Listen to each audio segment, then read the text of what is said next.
Hey everyone, SweetJohnnyCage here, back with another guide for Elden Ring Shadow of the Erdtree. This time I'm going to show you how to defeat the boss, the Blackgaol Knight. The Blackgaol Knight is not terribly difficult, however he is really annoying because he has super high poise. He also has this perfumer's crossbow that he loves to just rapid fire spread at you, so if you're not careful you can get caught by that and almost more or less get one shot by it, so be very, very careful when you see that crossbow come out. For this fight, I'm really not spamming my R1s, and that's because this boss has super high poise. At this point in the DLC, I was still going with my Gargoyle Greatsword plus 25, which I beat the game with. If you remember 2 years ago, this is basically the exact same build I was using. The boss tends to roll away after just a couple of hits. I realize that as I'm saying that, I'm hitting him 4 times in a row there. That's kind of rare. This boss, just like all of the Mausoleum bosses so far in the DLC, at least that I've encountered, can and will heal with a flask. He only gets 1 flask, so it's sort of like a PvE Everjail fight with an NPC. They can heal once. Same thing applies here. The boss does have a weapon art where it does that sort of vertical slice, but it does arc, so I recommend rolling to the left whenever you're seeing that start to come out. The boss, just like you, will try to use jumping R2s. You can knock him out of the air. However, he will not go flat on the ground when you do that. Instead, he'll actually land on his feet, and he really doesn't have to wait very long before going after you again. So be very careful with that. So you can see there, the boss healed. He only gets 1 flask.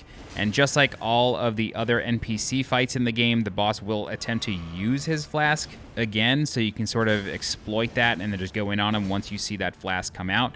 He'll try to do it again at about 25 to 30% HP.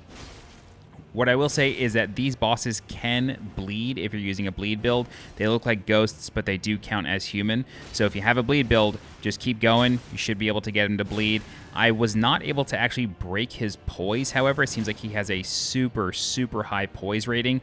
Even with the plus 25 Gargoyle Greatsword, I was not able to break his poise or get a stamina break on him.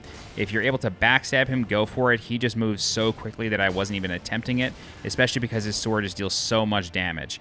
The other thing that I want to mention is if you see the boss two-hand his sword, be very, very careful and try to keep your distance from him. When he's two-handing, it seems that he has much higher poise and can just eat your hits while swinging his own sword. Just be careful with that. And whenever you see him load that crossbow and hold it forward, just walk in a straight line, either left or right, and those perfumer bolts will fan out and just miss you. When you defeat the boss, you'll get the Greatsword of Solitude, as well as the Solitude set, which is a really solid armor set this early on in the DLC. Has good elemental resistance, which you'll need later on. Show you the location here on the map. This is right at the start of the DLC. This is the Western Nameless Mausoleum. Haven't even picked up a map fragment yet, and I only have 1 side of gray, so you really cannot miss this boss. Highly recommend doing the mausoleums as you find them. They drop really good armor and usually weapons as well, and it's not too hard of a boss fight. I will also show you my stats and my build. So I am using a Gargoyle Greatsword plus 25, like I said, and a plus 25 Brass Shield. Did this at level 172, literally came right into the DLC after finishing building this character earlier this week. So you can see my stats here. It's mostly a strength build. I'll probably start putting points into dex, just because I've found that throughout the DLC, faster weapons seem to be better. But I did have a Lord Sworn's Straight Sword plus 25 in my build as well. Didn't really use that. Instead, stuck to the Gargoyle Greatsword as well as the Brass Shield plus 25. Do have the Briar armor set. The Briar armor set continues to be very strong in the DLC. Rolling into your enemies while wearing the Briar set tends to break their animations and sort of stun them for a second, which is really, really, really helpful. And then my talismans, it's pretty basic. Erdtree's favorite Dragon Great Shield talisman. Nothing too special there, and I didn't even use the Flask of Wondrous Physic. But that's it. All right, if you have any questions, please feel free to leave a comment. I'll do my best to help you out. If you're looking for more guides for Elden Ring, Shadow of the Erdtree, please subscribe to the channel so you get alerted when new guides go live. If you're interested in supporting the channel monetarily, you can do so by becoming a channel member by clicking the join button below this video.